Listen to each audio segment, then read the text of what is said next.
A very good morning, good afternoon and good evening to all my dear friends, students and participants for this NPTEL MOOC course, the title of which is Application of Forecasting, Regression and Time Series Model. And my good name is Raghunandan Sengupta from the IME department at IIT Kanpur.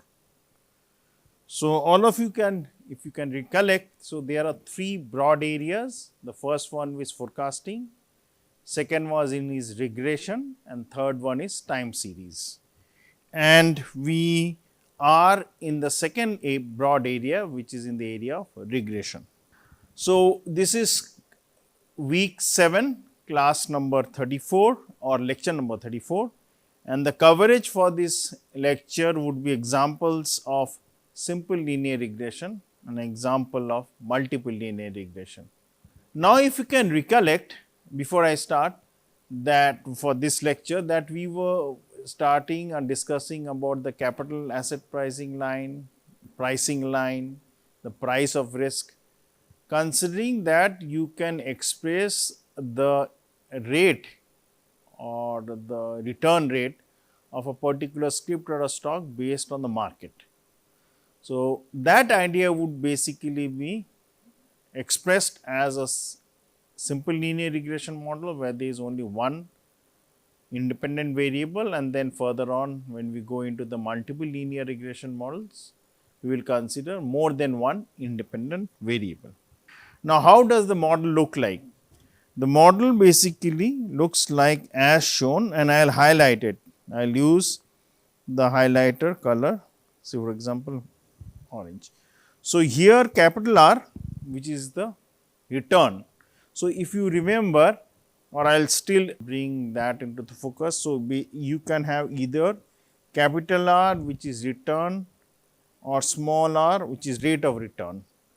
So, capital R is given by, and I will use the red color, is given by price P2 by price P1, where the suffix 2 and 1 are for 2 different days. So, if price P1 is for day 1, price P2 is for day 2. So, I am considering day wise for the stock price. And similarly, if I consider small r, I will use the green color. Here small r is given by P2 minus P1 by P1, where in the numerator it is the price difference between 2 days, while the denominator remains the same. So, the formula which you see here, which is basically Ri is equal to alpha plus beta I into Rm plus epsilon. So, capital Ri, until unless stated, we will continue utilizing capital R. So, Ri is equal to alpha I is basically the beta naught which we consider in the simple linear regression model. And here the independent variable is the market return, which is Rm, and the coefficient of regression model is basically beta I. Why beta I? Because technically you are trying to find out the regression coefficient model or the relationship between the independent variable Rm with any ith stock, hence it is beta I. So, it is Tata stock, it will be the beta of the corresponding Tata Steel, Tata Telco or Tata Motors as it is. If it is State Bank of India, then the corresponding beta would be for State Bank of India and capital R would be for the State Bank of India. If it is for Reliance, it will be the corresponding values for Reliance. And what is M? M is the market. So, it can be either the BSE 30, it can be the NSE 50, whatever it is, based on you are trying to find out. So, the price have to be taken from the corresponding market. If it is BSE, so all the prices for either Tata Motors, Tata Steel, SBI, Reliance have to be taken from the BSE market. If it is corresponding to NSE, the prices have to be taken from the NSE market. And as you know, epsilon I is basically there, ith one being, here I again, let me clarify again, is for the stock name. Now, we all know the following facts which I am writing just for clarity. The first fact is that I will mark it with different colors or mark it as 1, 2, 3, 4. So, that will make sense to you. So, the expected value of the error is 0, which we know. The variance of the error is given by sigma square epsilon I or 1, depending on how you are considering. The third one is, when I am putting this tick mark now, is that errors are independent of each other. That means the concept of autocorrelation or dependence of the error on itself is not there for the error part. Then we will consider the corresponding fact that the variance of the market is given, which is sigma square suffix m, and obviously the last one where the tick mark has not been put, it will imply that the error does not have any implication on the dependent variable, and similarly the main concept, the error and the independent x values are independent of each other. That means the market and the error terms are independent, and obviously this dependent structure would basically, for the corresponding values of Ri, would be calculated accordingly. Here I have put I, even though I did mention the ith is the stock name, but to make it much more specific, you would basically be utilizing n number of data points. So, technically this Ri is the return for the ith the day, say for example, for Tata Motors, corresponding to the fact that you have n data points, and Rm would be the corresponding market returns either for NSE 50 or BSE 30. Now, if I take the expected value, so if I take the expected value, we already know there are terms expected value is 0. So, on the left hand side, as you take the expected value of Ri, it becomes Ri bar for that sample. If I take the expected for alpha, it remains as alpha, hence it is as given in this first equation is alpha I. Beta I is a constant, it remains beta I, and if I take the expected value of the market, so it is expected value for Rm, that becomes R bar M, that is the sample average for the market. So, that is the first equation. If I consider the second equation, which means we are going to take the corresponding variance. Now, if you can taking the variance, so you have basically alpha, the first term on the right hand side, second one is beta I into Ri, Rm, third one is epsilon. So, alpha is constant, so obviously it will have no variance, and its corresponding variance, because it's a deterministic value, its corresponding variance with Rm or epsilon is not there. So, they are 0. Now, if I consider the corresponding variance, I should basically rephrase my statement, the corresponding covariance of alpha with respect to the market, or corresponding covariance of alpha with respect to the errors are 0. Now, if I come to the market, so the market has a variance which was already noted down. So, sigma beta being there, it gets squared. So, that term becomes here, where I basically highlighted circulated with blue. So, it is beta I square into sigma square m, where sigma square m is the market variability. You have also the error terms variance, which is marked here, where I put a violet tick mark, and we also know the corresponding covariance existing between the error with the market is 0. So, there are only two terms here. The first one, which has been marked in light blue, is the variance of the market multiplied by beta I square, plus the second term is the variance of variability of the error. So, the total variance of that particular stock consists of two terms. Number one is basically corresponding to the variability from the market, and other part is basically coming from the white noise or the error terms.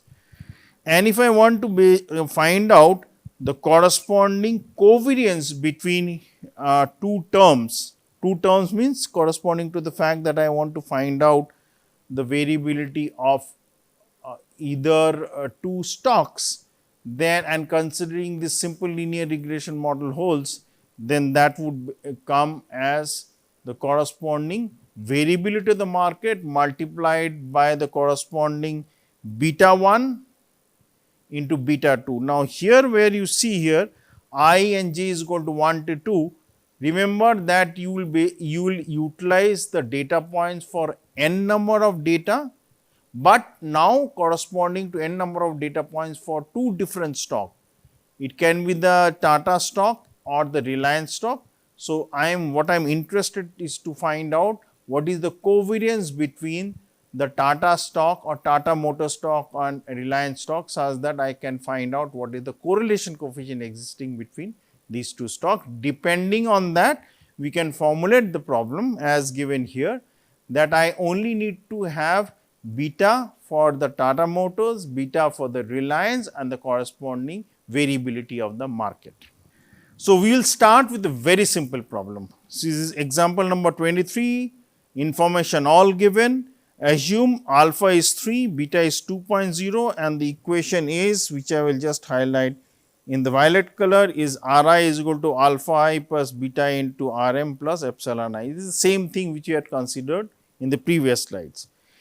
So, in this small table which you have month in the first column, return for ith one for that depending on the day, the return m being for the market, and you have on the right hand side the value of beta into the return value for the market. So, there are 5 months, the corresponding return, second column values are given from 14 to 4, returns for the market as given from 5 to 1. I am not reading the in between values. Now, if I have the value of beta as 2, then I multiply the corresponding value of beta, which is fixed, 2 into the corresponding return on the market. So, for the first month it is 2 into 5. So, 2 multiplied by 5. Then in the next month it is 2 into 4, this is 2 into 4. Then correspondingly is 2 into 10, 20, 2 into 7, 14 into 1 is 1.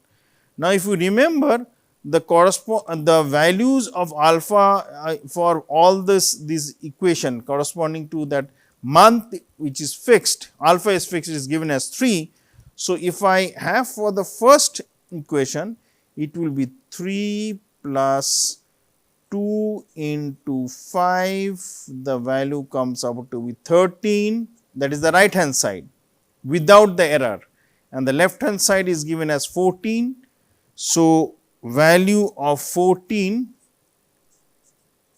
is on the left hand side, which I mentioned. So, this equality can be black, and the error terms which will be given is now 1. So, this plus I should put in black. So, the error term is 1 as is given here. This is 1 plus 1. Now, if I go to the next equation, the next equation is, as I will use the same coloring scheme. I have 10, which is the return for the second month, equal to, then you have alpha is fixed, which is 3. Then the terms which you have, this is a plus term, this should also be plus, this is equality. The mathematical symbols I am denoting in the black color, 3 plus, and then alpha you have 2 multiplied by 4, that term comes out to be, I will write it down, that be 4 to the 8 plus 3 is 11, and you will have a minus sign, and this is 1. So, the error term is minus 1 as highlighted here. Similarly, if I go to the last equation, you have 4 equal to, then you have 3 plus alpha is 2 multiplied by 1 equal to 5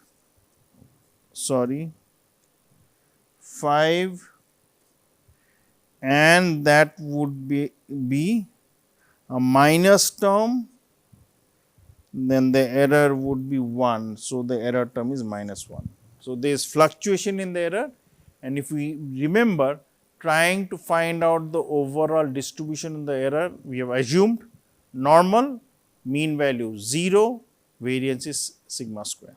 So, if you add up all the values of epsilon, this is a small sample just to illustrate that plus 1 minus 1 they cancel out, then plus 2, then minus 1 cancel out. So, this is just a theoretical construct to show that the average value of the error is 0. Now, when I want to find out for a portfolio, portfolio is a conglomeration of asset. Consider you have Tata Motors, Tata Steel, SBI, Reliance. So, there are 4 stocks, combining them in some proportions formulates a portfolio. Here the number of stocks in that portfolio or basket is 4. So, I need to find out the portfolio returns rather than the individual one. Interestingly, the total return on the portfolio is all individually the stocks in the portfolio are dependent on the market. So, in the end calculation we can show very simply the overall portfolio return is also dependent on the market, as I am going to illustrate. So, if I consider the weights, what are the weights? Consider you have 100 rupees and you are distributing 1/4 in each of these 4 stocks. So, in that case 25% would be invested out of 100 in each stock. And if I consider the weights for this simple discussion which I am having, a portfolio with Tata Motors, Tata Steel, SBI and Reliance, then the weights for the first one, for the second one, for the third one, for the fourth one, where first, second, third, fourth are Tata Steel, Tata Motors and Reliance and SBI are each equal to 1/4. Now, in case if I have 10% in Tata Steel, so that would be denoted by 0.1. If I have 20% in Tata Motors, that will be denoted by 0.2. If I have 30% in Reliance, that will be denoted by 0.3. So, the rest which would now be 0.4 would be invested in SBI. So, 4 plus 3 7, 7 plus 2 is 9, 9 plus 1 is 1. That means, the total value comes out to be 1, which should be. If I consider the corresponding return of a portfolio, considering there are n number of stocks, n is 4 here in this example, then the formula becomes you add up the returns. So, when you are adding up the returns, you just multiply by the corresponding weightages, which are the weights. So, if I find out the return of the portfolio, the first term makes sense because it is the sum of all the alpha i's multiplied by the corresponding weights. Now, alpha i's would be different depending on the stock. So, I is equal to 1, 2, 3, 4. Alpha 1, alpha 2, alpha 3 and alpha 4 are different, each will be multiplied by their corresponding weights. So, what I have circled, then actual equation is considering there are 4 different stocks, it will be W1, this star is multiplication into alpha 1, then W2 into, I have not put the, so multiplied by alpha 2, then plus W3 multiplied by alpha 3 and the last one being W4 multiplied by alpha 4. That term is given by summation Wi into alpha I as shown as the first term on the right hand side. What is there on the second right term? Again you have these corresponding beta I into Rm, but each being multiplied by Wi. So, the term becomes as shown here, which I will highlight in green color. There is just the sum of Wi into beta I into Rm. and if I have 4 terms, they would be calculated accordingly. Now, when I take the expected value, on the left hand side you had RP, which was random. When you take the expected value, it becomes R bar P. Then on the right hand side, it is W weights are not changing, alpha is not changing. So, the part which I have highlighted in red does not change. Similarly, the term on the next one, which is green, Wi remains same. If you take the expected value, beta I remains the same, only Rm now gets converted to its expected value, which is R bar M. So, hence it is with a bar. And the last term, which was epsilon, because you remember that each term of the error term for all the 4 equations which you have, Tata Steel, Tata Motors, Reliance and SBI, as per the assumption, error is 0. So, hence the third term is not there for the first equation. Similarly, if I have the second equation, I need to find out, and this is the equation which is basically giving us some hint that is related to the multiple linear regression. So, in the way that how we are formulating. So, if I want to find out the variance of the portfolio, the variance of the portfolio would now have terms corresponding to the first equation. So, in the first equation you have Wi into Ri. So, they are constant, they will not be there. The corresponding covariance with each and every other independent variables is 0, and it means Wi is into alpha is corresponding covariance with the error term is also 0. So, nothing would be there about with information related to the variability of alpha I, and that is not there. The next term which you will have is the corresponding, first is the variance of each and every 4 terms taken together one at a time. First is the variance of Tata Steel, second is the variance of Tata Motors, third is the variance of Reliance, and the fourth one is for SBI. And as variance is a square term, so obviously you will have the corresponding values given as sigma 1 square, sigma 2 square, sigma 3 square. But interestingly, here, which I will highlight in violet,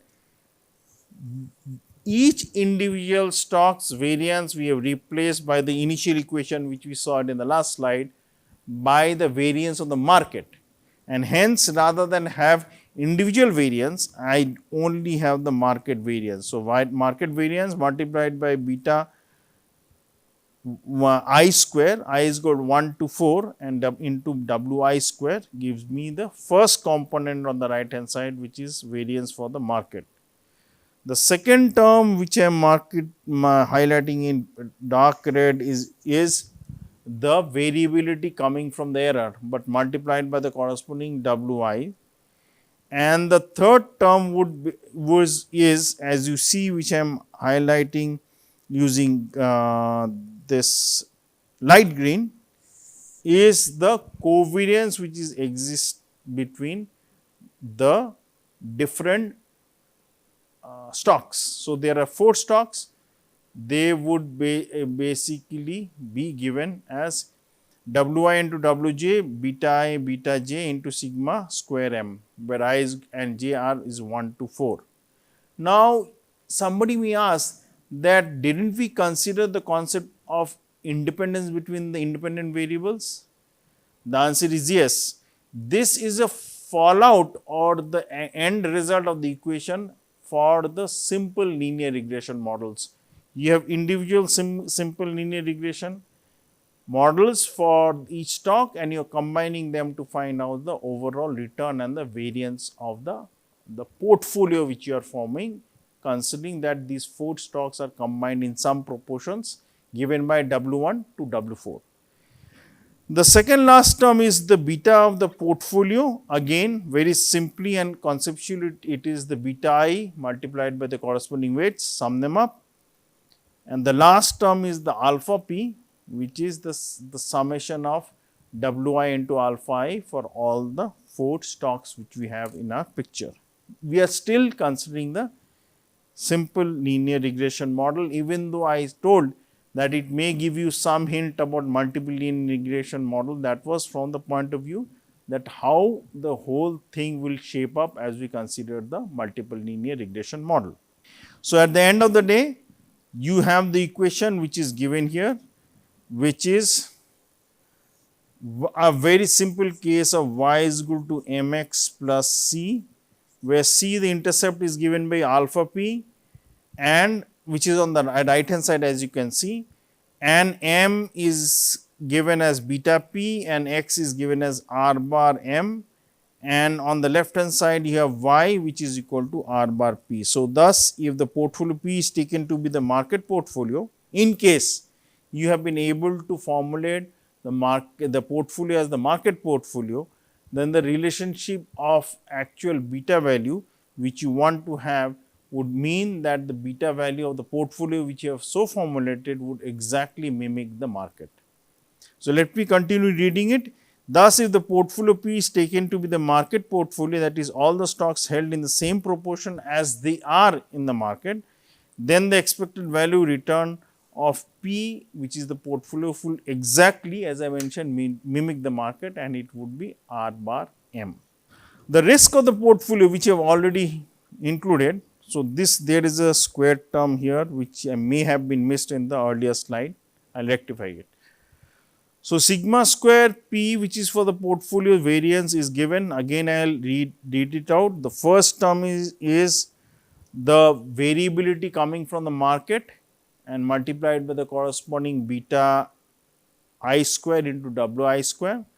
The second term, which I will use a different color, is the variability coming from the error term, and the third term, which I will mark in blue, is the covariance existing between individual stocks, and they being replicated or mimicked by the corresponding beta 1 beta 2 into, or beta I beta j into sigma square m, and also multiplied by W I and W j, corresponding that what is the total amount of proportions of money which you are investing.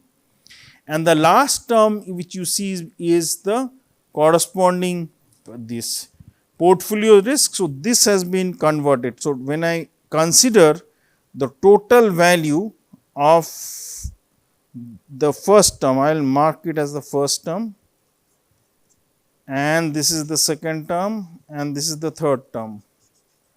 The third term is external risk, which is white noise, and the first and second term gives you the corresponding relationship between the market and the portfolio.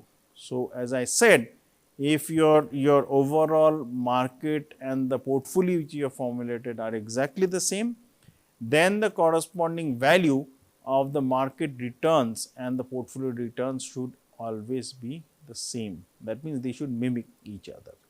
So, with this I will end this class and continue solving the problem in the later class. Thank you very much and have a nice day.